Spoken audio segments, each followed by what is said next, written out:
All right, welcome to today's webinar, everyone. I do apologize. I had a video planned here and it just does not seem to be wanting to play for us today, so I do apologize for that. My name is Stacy, and I am on the sales team here at North American Company, and I'll be hosting the session today. So I want to get our presenter introduced here, and that is Jared Gwynn. Jared is the Director of Sales Development and National Accounts, and today he is looking at how we can help you position your clients to win with our updated Builder Plus IUL 3 product. Now, before I hand the controls over to Jared, I just want to remind everyone that today's session will be recorded. You will receive an email with that recorded link. Now, take a quick look at that Zoom toolbar. It's going to be the black bar at the bottom of your screen. And if you have any questions that pop up during the session today, be sure to use that question box, and we'll try and get those answered as soon as we can. One more thing, if you're using your computer for audio and it happens to cut out or drop, please dial in by phone. And you'll see that number also in that Zoom toolbar. And all you got to do is just click that arrow by the audio part, and those numbers will populate for you. Again, thanks so much for joining us. Jared, over to you. Thank you, Stacy, and thank you to all of you for taking the time to join us today. I am really excited to talk with you today about our new product that we just rolled out here a week or so ago, the Builder Plus IUL 3. And this is our replacement, obviously, for the Builder Plus 2, which is very much an accumulation and distribution focused IUL. And here's a few of the reasons that make me so excited about this new product. Number one, it's highly competitive. The Builder Plus 2 was already in the very top when it comes to loan distributions, and the Builder Plus 3 is right there with it. So really excited about having a very competitive product. The second thing that I'm excited about with this is the innovative design. I'd like to give kudos, give my hats off to our product development team. They really came up with some innovative features with this product that I really haven't seen other companies use. So really excited to see that. And the third thing is really the niche that this product fills. You know, if you're familiar with North American Life, then you know that we have a full suite of very competitive products, from term insurance that has convertibility to any of our currently marketed permanent products, also has our living benefits included, from term to our GUL, which there are very few GUL in the marketplace today, but we have kept that on the shelf, to our full suite of IUL products from the Smart Builder. For those clients that have some lazy money sitting in CDs or money markets, they want to reposition those assets, they can put it into this very unique IUL product that has 0% premium load and 0% surrender charge if they use the waiver of surrender charge rider, to the Protection Builder, which is our GIUL, again, in an industry where you don't see a lot of guarantees anymore. So I love those products, but what we have seen is that the number one concern for clients, and has been for quite a few years, is retirement. You know, if you were to ask them what they are most concerned about in looking at their overall financial plan, they're concerned about having enough money in retirement, and they're worried about what taxes are going to be in retirement. And this product fits that niche. So that is why we're so excited about this product being so competitive and innovative, because of where it falls and the problems that it can solve for clients. Now, in our time together today, my ask of you is very simple. You know, hopefully as I'm going through this and talking about the different concerns that clients may have, and looking at the solution utilizing the Builder Plus 3, you're going to have names of clients and prospects come to mind. I would just ask that you would write down those names, and then that you would reach out to your North American contact or your contact at your MGA, and give us all a chance to help you turn those from some names on a page to some money in your pocket. We always want to make sure that anytime we're in front of you, it's something that you can take and start creating revenue and taking even better care of your clients with. Here are some of our disclosures. So here's what we're going to cover in our agenda today. We're going to start with, talking about what are some of those risks to your client's financial plan. And then next, after that, we'll get into a case study where we look at how you can take those risks, how you can position this product to help solve those problems for the client and put them in a better spot. And then finally, we'll talk about next steps. But before I get right into the risks to your client's financial strategy, I just, as I was thinking about this presentation and getting ready for it here over the last couple of weeks, I was reminded of a conversation that I had with a financial advisor here a while back. And this is a very successful financial advisor, been in the business a long time. And what they shared with me is that, you know, as they looked back on their career and as they thought about all the conversations they'd had with their clients and with their prospects, they said, you know, I came to a realization, and that realization is that almost every question, every concern, every objection that a client or a prospect brought to me over the years, at its very base, at the very core of those questions and concerns were two main things. And these are the questions that the client is really asking. Number one, will I have enough? And number two, will I be okay?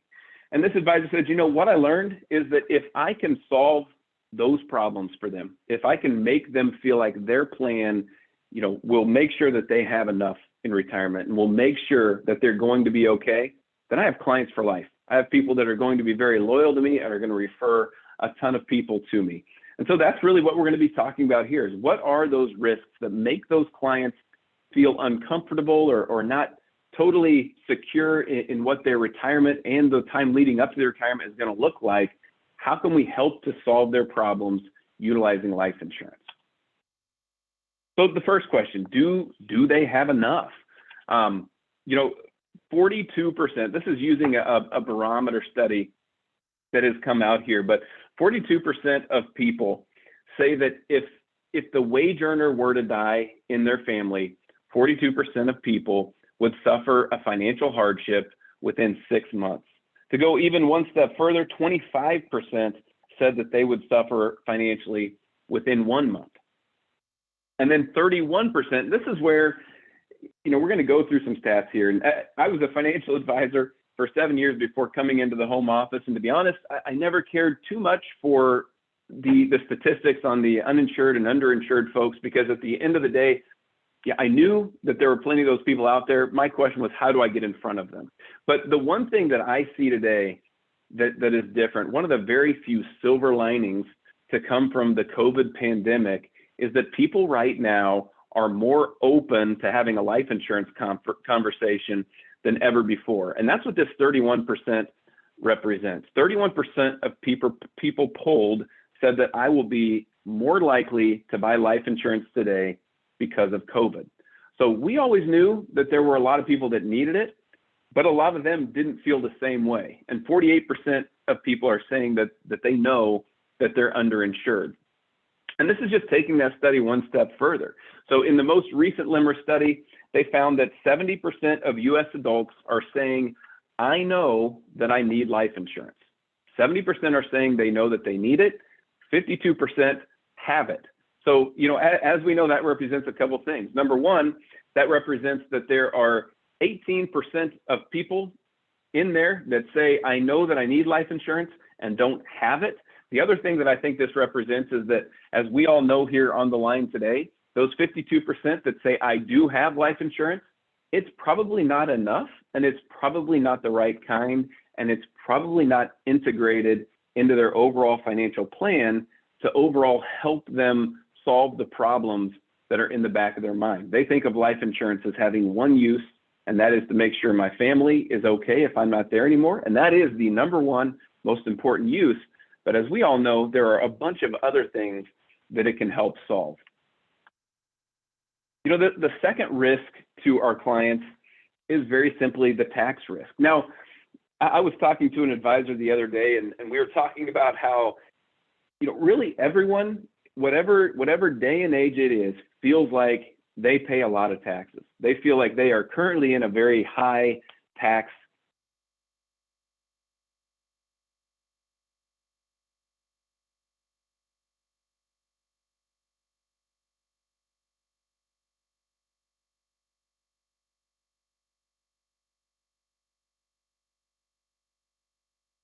Jared, we seem to have lost your audio. bear with us 1 second. It looks like Jared is trying to connect again. I do apologize.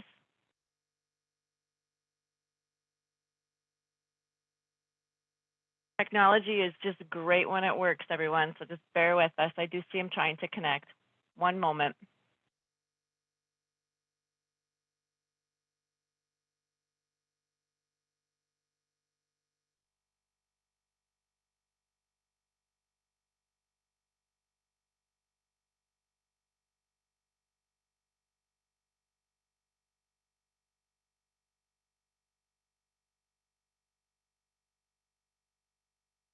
Hello, I think that I'm back. Can you hear me now? Stacy, can you hear me? Yes, I can hear you. Thanks, Jared. Sorry, everyone, about that. Yeah, sorry. All of a sudden I got kicked off. So I am back. So back to talking about taxes. Like I was saying, everyone always thinks that they're in a high tax environment. There are very few people you could go talk to today that would say, yeah, I feel like I actually don't pay that much in taxes. It's really through looking at things from a historical lens that you help to give people perspective on what taxes could be. So as you see here on the screen, if you look at a married couple filing jointly back in 1980 that was making $250,000, they would be in a 70% marginal tax bracket. That same couple today making $250,000 would be in a 24% marginal tax bracket, which again is not to say that your taxes are incredibly low today. It's really just to raise the question with your clients of, do you think that taxes will be higher or lower in the future? Because the answer to that question will help them to be able to see if their current plan is going to work well for them in the future, or if there are reasons and ways and things they should be doing to change what they're currently doing to make sure in the future things are okay. This is just another chart to be able to show us more of a visual way for people to be able to see. In the red, you have what had been historically the highest marginal tax rates, and in the blue, the lowest. And you can see that as you look at that today, we are in historically low income tax environment. And the question is just very simply, for how long will that last? This is really something that, to those of you on the phone, is nothing new. It's something you're all very well aware of. And it's, what are the different ways that people can save money, and what does that do for them in the future? You have taxable investments, things like mutual funds, where you're going to put in after-tax dollars, and then you're probably going to pay taxes on that along the way. They're going to generate taxes, CDs, et cetera, that kind of stuff. Then you have your tax-deferred dollars. These are the dollars that are funded with pre-tax monies coming from your client, things like 401ks, 403bs, SEP, Simple, things like that, where you're putting in pre-tax dollars, but at some point in the future, you are going to pay taxes on those. And then finally, the least utilized portion here is the tax advantaged, which this is where Roth IRAs and life insurance fit in, where you put in after-tax dollars, but if handled correctly, you will not pay taxes on that money again. And this is another way to look at it, right? This is the tax triangle, where you're looking at those same buckets that we just talked about, the tax deferred, the taxable, and the tax advantaged. I was talking to an advisor about how he utilizes these three buckets in his conversations to really get his clients thinking and to open up their minds to, looking at things differently. He said, what I do is I write these out with tax deferred, taxable, and tax advantaged buckets. I explain a little bit what they are and which things fit into that. And then I have them put into the different buckets where their assets are at.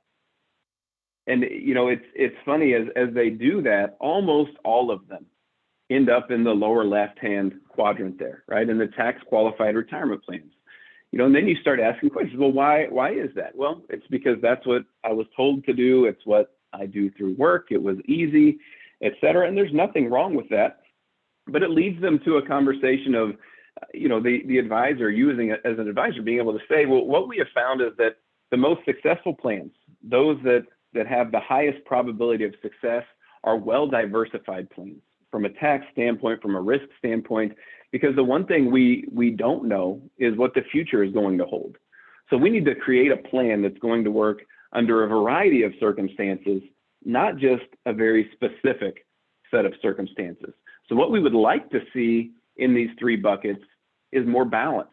We would like to see you having monies in all three of these buckets and then coordinating those to make sure that they're set up so that if something happens or something changes, your plan still works. And so that is how, a lot of folks are utilizing the tax triangle conversation to get people thinking about it. And keep in mind, like we said, what the clients are really asking in the back of their mind is, will I have enough and will I be okay? So this plays in perfectly to getting to those kind of base concerns that they have. So we've talked about some of the risks to your client's financial strategy, and one slide that I had forgotten to put in here, but is a huge risk to our client's financial strategy is market risk. And I would be remiss if I didn't at least mention that. Our clients so often have most, if not all, of their eggs in one basket, and that one basket, for the most part, is going to fall into that tax deductible or tax deferred bucket. The other way in which they aren't diversified, though, is that all of their growth, all of their assets are generally very tightly correlated, if not directly in the stock market, which is a large risk for them, especially not necessarily as much in accumulation, but specifically when they're starting to take money out in distributions. We all know about the sequence of return risk inside of that. So anyway, we have covered kind of the key risks to your client's financial strategy. Now we're going to talk about, how can North American help you be positioned to help your clients win in these situations. This is where we're going to talk about our new product, the Builder Plus 3. And so here's a few key things that go into this product. One, death benefit protection. Of course, that is at the base of everything that you do. And one thing that I think I would want to mention in this is that this is our first 7702 compliant product. So as you all know, what that means is, $1 of premium actually buys more life insurance today. So if you're putting in the same dollars, your death benefit is actually going to be lower.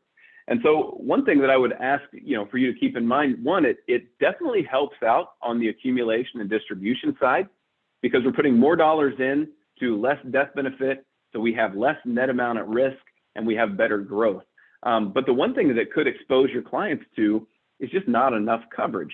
And that's where I would highly recommend utilizing some of our term products, specifically our Advantage term products, which have the convertibility built in and the living benefits built in to take care of them while this asset and this death benefit is growing inside the Builder Plus 3 and gives them the opportunity to convert along the way. The other way that we're going to help you win with this is the index designed to deliver more consistent returns over time. And what we are talking about here is the Fidelity Multi-Factor Yield Index 5% ER, or more commonly known as the Fidelity Volatility Control Index, which is a proprietary index that we worked with Fidelity to create. It's proprietary to us, and it is something you should definitely take a look at. And I will get into how that works and why you should take a look at it. But without even getting into the bonuses, which we'll talk about here in just 1 minute, one of the reasons to take a look at it is volatility is one of the biggest killers of success inside of a financial plan. And the idea behind this is think of it as dynamic asset allocation. There are different places that, let's say that there's a lot of volatility inside of that index.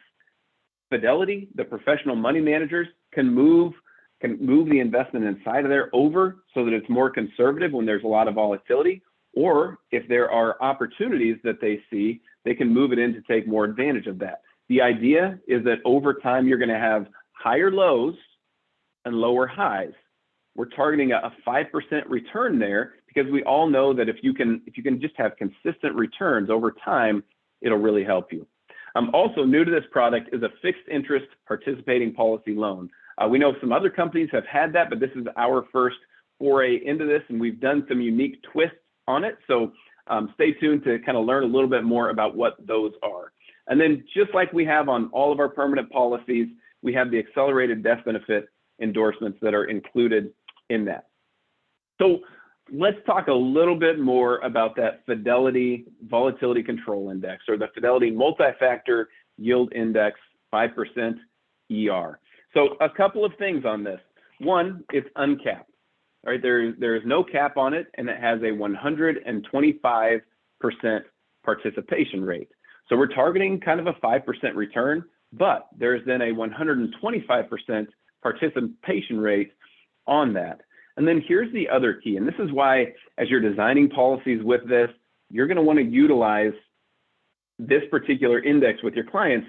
The first one you see there is what we did with this product is we put on it a 1.65% bonus in years 1 through 10. So on top of the index return and on top of the 125% participation rate, there's a 1.65% index bonus included. And then that goes to 2.65% in years 11 plus. Now, our contractual guarantee on that, in case you're wondering, is 0.5%, but we are, right now it is at 1.65% in the first 10 and 2.65% in years 11 plus. You put all of that together and it makes for very, very much increased performance potential, which we will take a look at here in just a minute with an illustration. Now, the other thing I mentioned was that fixed participating loan, which I had mentioned is new to us here at North American. So how that will work is we will currently charge 5% on that loan. That will be the charge. But what we have done, again, that I think makes this unique is we don't have any multipliers on this product anymore. But what we have is a bonus rate that is 2% on the policy loan.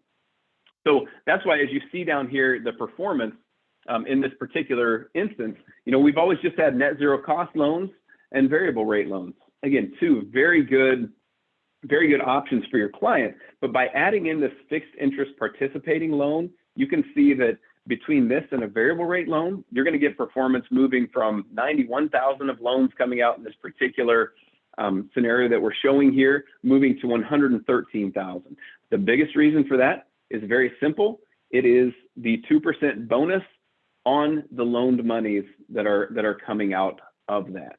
And again, happy to answer whatever questions you have on that.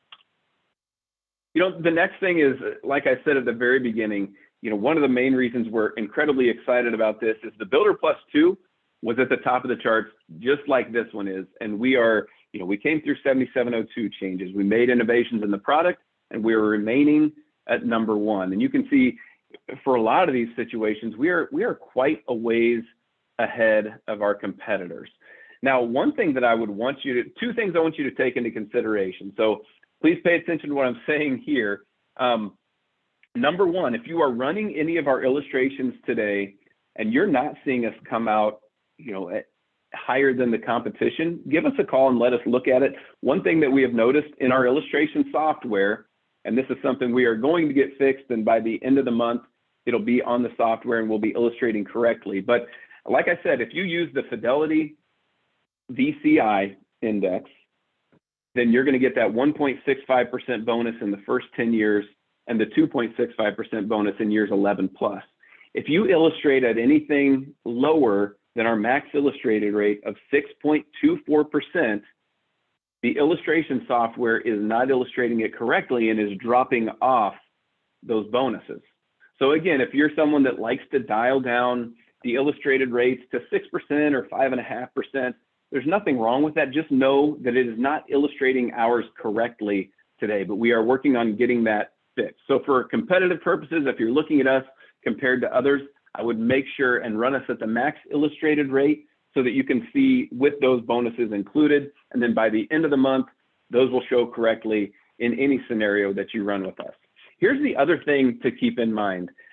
When we came through and made our 7702 changes with this, we were very careful to make sure that, number one, clients and consumers were well taken care of, that the idea is that they could put more money into this with a lower cost.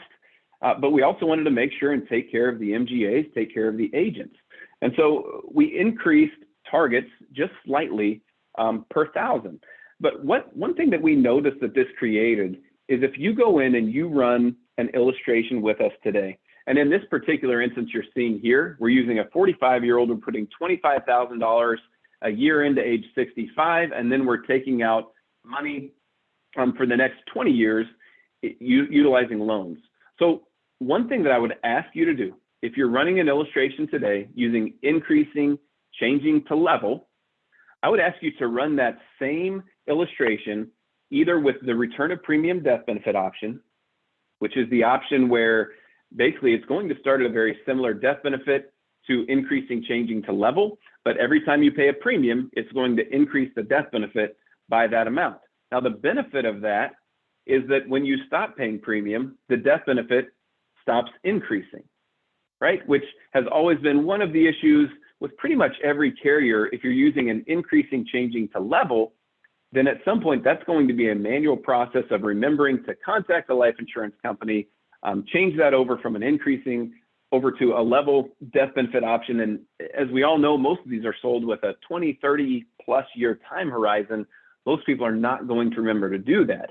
So utilize the return of premium death benefit option. And here's the other thing. Look at these cases utilizing a level death benefit option. You know, one of the downsides, like I talked about earlier, of 7702 is that it lowered that death benefit significantly, which good for accumulation, good for distribution, but not good for doing the main purpose of life insurance, and that is making sure that a client is taken care of if something were to happen. So what we have found is in almost every scenario we've ran, if you run this same scenario utilizing a level death benefit, there's going to be a lot of benefits. Let me run you through the numbers just real quick. Write these down and then compare them to what you see on the screen here. So if you change it over to a level death benefit starting in year one, number one, your death benefit is going to go from $328,000 to $1 million. So you're going to start with an initial death benefit of $1 million versus the $328,000. The second thing is the loans are going to go down, but they're going to go down from $113,000 illustrated here to $100,000 on a solve, which, as you can see, would still put us above the rest of the competition. So you're going to level, you have more death benefit, you still have more distribution than the rest of the competition. And then the other piece is that targets go from 8,000 in this current scenario here to about 24,000. So, you know, the only other thing I'd want to mention on that before I continue on here is, you know, a lot of times people don't do that because they're concerned that it's more of just a compensation play. But I would argue that, number one, the death benefit portion of this is the most important part, and it makes sure that if something happens to your client, their family gets the right amount of death benefit. The second thing to keep in mind is that we see these sold a lot today with people focusing in on the living benefits, right? On the chronic illness, the critical illness, the terminal illness. And what are all those driven from? Those are all driven from your death benefit. The amounts are determined on your death benefit. So, you know, not only would you get 3 times the amount of death benefit, that's also 3 times the amount of living benefits. So keep that in mind as you're taking a look at this. And please reach out to us, reach out to your MGA to run through some of these scenarios. So now let's get into our case study here. Here we have a 45-year-old married person, couple of kids.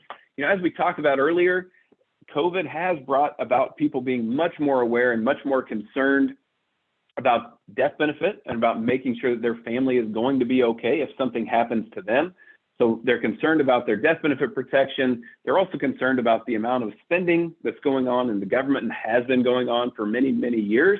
So they want to make sure that they're positioned so that if something happens tax-wise, their plan still works. They're concerned about risk. They've seen the stock market go up to unbelievable heights that we never thought we would see. They're thinking at some point that's probably going to correct, and they want to make sure that no matter when that timing occurs, they're all right.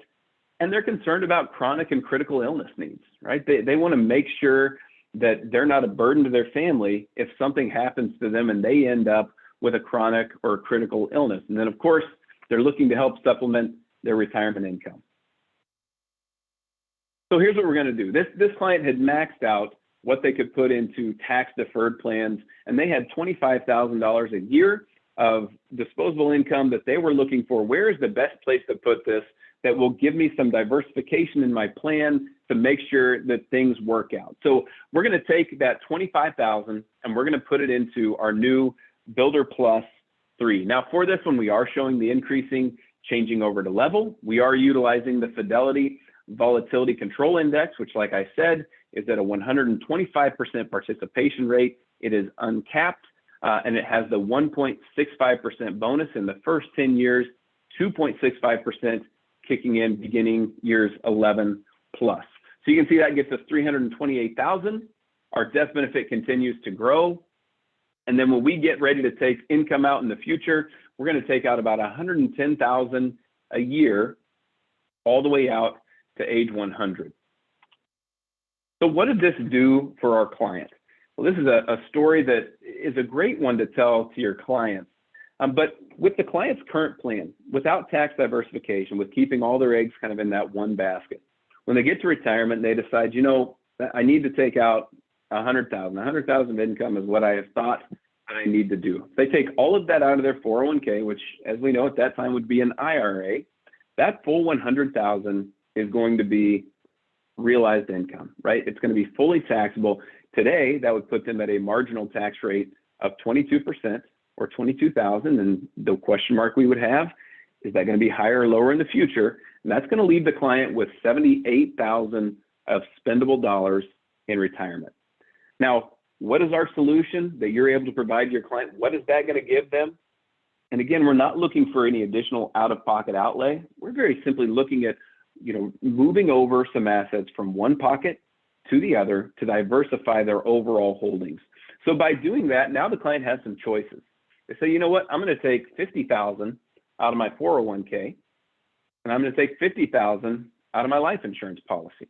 So the $50,000 from the 401k is still going to be fully taxable, but now they only have $50,000 showing up as income, which lowers their marginal tax rate from 22% to 12%. And the $50,000 from the life insurance, as we know, is coming out to them tax-free because we structured it correctly. And that gives them $94,000 of spendable dollars. They pulled the same amounts out, but they have more spendable money, which, as we all know, is the most important part, which a 20% increase in spendable income just by diversifying where their assets are held today. You know, the next part on this is that we've worked really hard to make this as simple as possible. You know, that's in working with financial advisors over the years, that's one reason they have said, I don't want to write life insurance, is because it's a very long process. It's very tough. It's not what they're used to. But our company has worked really hard. Our new business and underwriting teams have worked really hard to create a process that's simple for everyone. So if you're between the ages of 18 to 50, you can utilize our accelerated underwriting up to a $2 million face amount. If your age is 51 to 60, it's up to $500,000. And what does that do? That gives you non-fluid underwriting. And if you don't end up qualifying for that and get kicked out of it, we very simply take you through traditional underwriting. So it's not a, you know, if you apply for this and don't get it, you're totally kicked out. It just means you'll then go through our traditional underwriting. And we've seen some amazing turnaround times with this, from utilizing an e-app to going through right away to using e-delivery. You can go from submission to commission and having your client fully taken care of very quickly. So here's the next steps.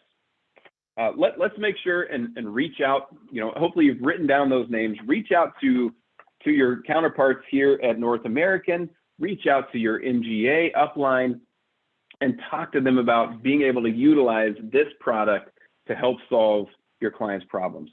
And so just real quick, talking about North American, for those of you that are on the line that maybe are not as familiar, we are an ESOP owned company. So everyone you talk to here at North American is an employee owner in this company. And I don't know what you've experienced, but what I've always experienced in businesses that I've gone to, I always use a small boutique, clothing boutique, or a small diner as an example.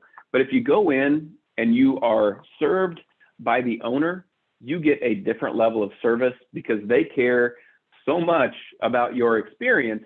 They want to make sure that it's good so that you'll come back. Hopefully that's what you experience with us. You know, we are here to serve you, and it benefits us to make sure that you're taken care of. We've been around for 130 plus years, and we have A+ ratings with AM Best, S&P, and Fitch. Also, you have local support. Now, of course, you have your MGAs, which do an amazing job and can help you, utilize the different products for the different scenarios that you run into. We also have local support in the form of RVPs and internal wholesalers here to make sure and take care of you. So like I said, hopefully you've written down some names of clients, and we can help you turn those from some names on a page to some money in your pocket. So thank you again for your time. I hope that you are just as excited about this new product as we are, and we look forward to earning your business with this. Stacy, what questions do we have?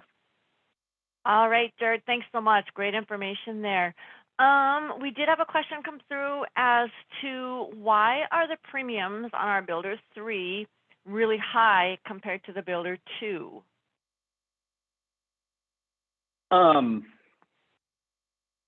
Not sure what they mean by why are the premiums really high. Because actually, in going through this, our premiums are the same, but you actually have less death benefit that it buys due to the 7702 regulation is really where that comes in. But premium-wise, we have the same premium limits of $1 million a year, and premium will actually go further in this new product than the Builder Plus 2, again, simply due to 7702 changes. So I don't know if did I misinterpret that question, Stacy? Do you take it a different way?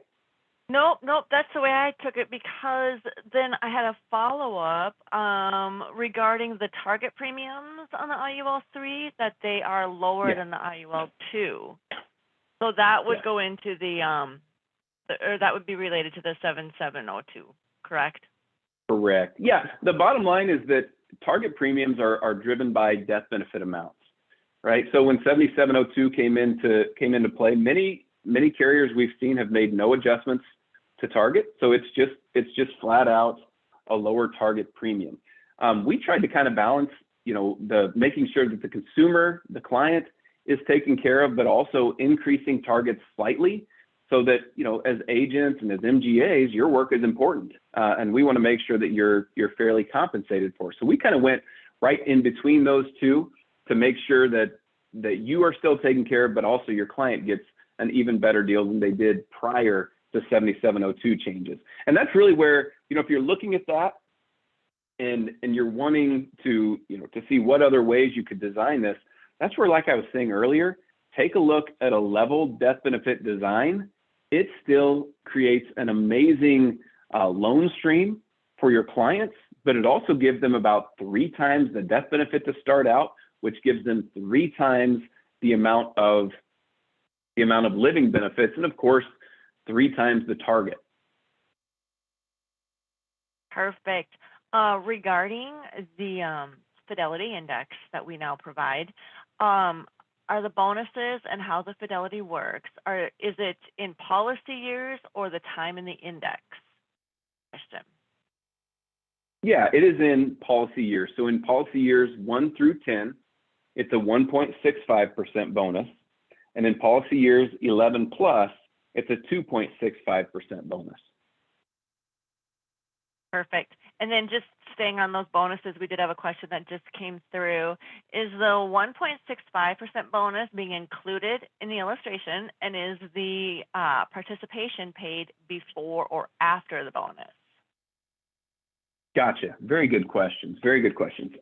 So in the illustration, the 1.65% and the 2.65% in years 11 plus is being illustrated today if you run our max illustrated rate, which is 6.24%. If you run anything less than that, like if you dial down the assumed rate at all, it's taking the bonuses out, or it's lowering them down to their contractual guarantee of 0.5%. And that's why I was saying, make sure, when you're looking at this at first glance, make sure you're running it at max illustrated rates. Now, by the end of the month, the illustration software will be fixed so that it doesn't matter if you dial down the assumed rate at all, the bonuses will show correctly. But today, if you run at the max illustrated rate, the bonuses are showing inside of that. And what was the second part of the question, Stacy? Let me get back to that here. I apologize. I think I missed that part. Nope, my fault. No, because it was related to, is the 125% participation paid before or after the bonus? That was the second part of that question. Gotcha. Very good, very good. So you have the Fidelity return, whatever that may be. Let's use 5% as the example. The Fidelity Index returns 5%. Then on top of that, you get the 125% of that. And then after that's calculated, you add the bonus on top. So that would be the order. Perfect. Thanks for that, Jared. Another question that we do have here, is there an asset charge on the index accounts? Yes, there is. There is a what I would call a percent of account value charge in this new product. So let me kind of walk you back. In the Builder Plus 2, there was a 0.8% charge on the indexes, the percent of account value charge. Now, when we rolled out the Fidelity VCI on the Builder Plus 2, one thing we were able to do is we were able to take away that 0.8% charge if you use the Fidelity Volatility Control Index in the Builder Plus 2. And we were able to do that due to some options cost savings.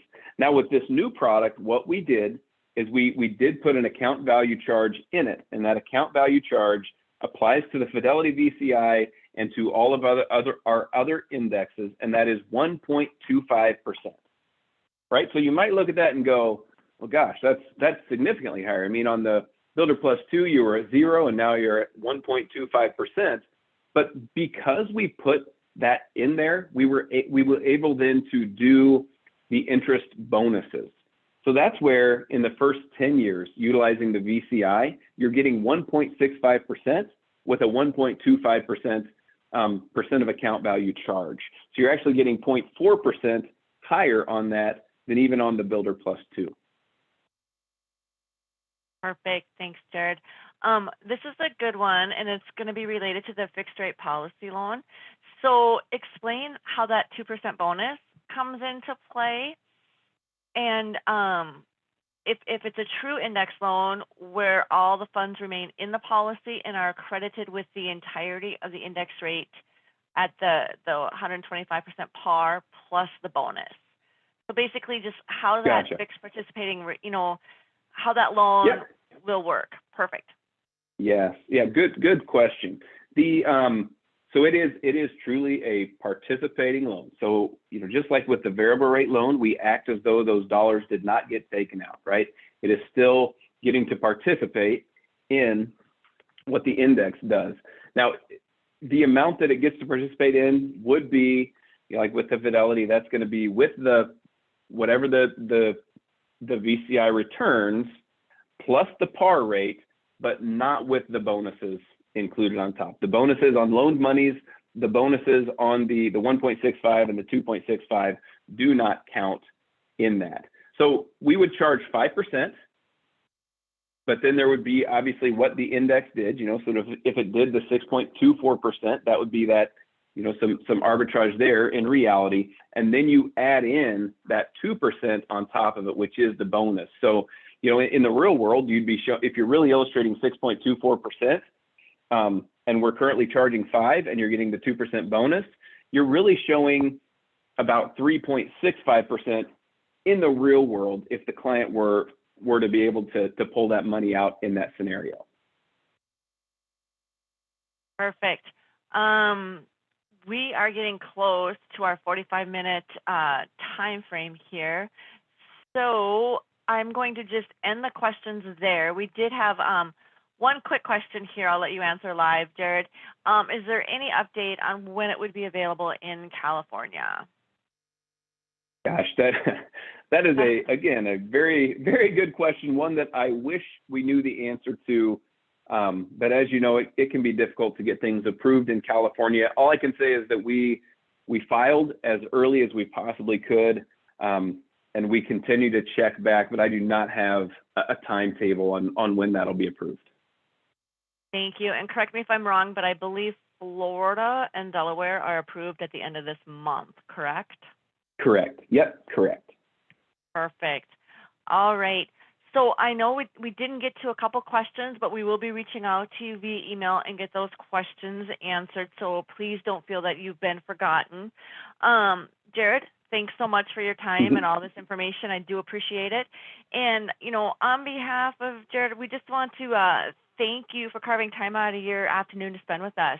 If you do have any additional questions regarding our Builder Plus IUL or that retirement sales concept, don't hesitate to contact sales support at 800-843-3316,